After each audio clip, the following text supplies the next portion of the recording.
Polygon Matic at the time of this recording continues to hold above a key area of support above the 0.4194 and below the 20-day MA here on the 4-hour chart, which is now acting as resistance for us to continue pushing higher. And at the time of this recording, we have also continued to obey the Elliot structures. And on today's video, I will be discussing the key areas of support that we need to continue holding above and also the possible breakout target areas. So make sure that you stick around till the end of the video. And starting the video by first giving you a recap of what has been happening from the lows that we made on the 4th of November. We started a very impulsive movement to the upside in a move that peaked above the 0.4488. completing the formation of these Elliot wave count 1.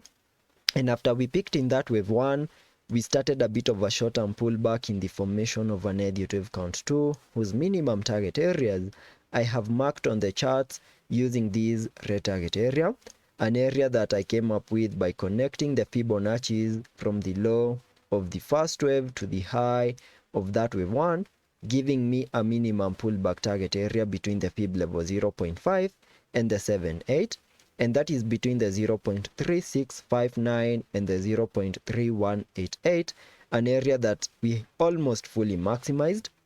and we saw a bit of a reaction to the upside in what I now believe is the start of an impulsive Elliot wave count 3, whose minimum target areas can be given by connecting the trend-based Fibonacci from the low of the first wave to the high of the wave 1, then dragging the fibs to the low of the second wave, giving me a minimum target area for the third wave at the fib level 1.618, and that lies above the 0.6108. And once we have a high in place in that wave 3, I will expect a pullback in a wave 4, then continue pushing even higher in an Elliot wave count 5. We also need to have in mind that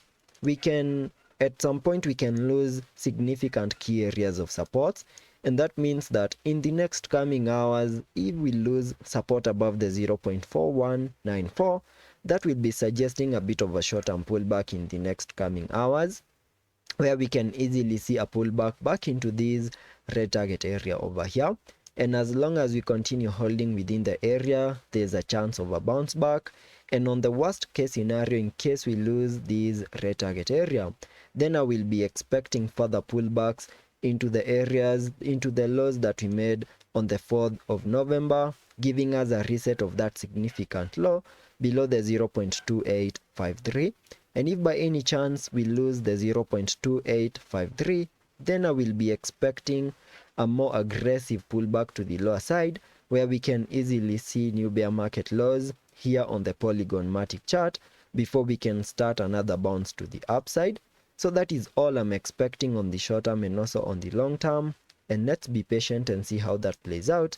and I will be keeping you up to date.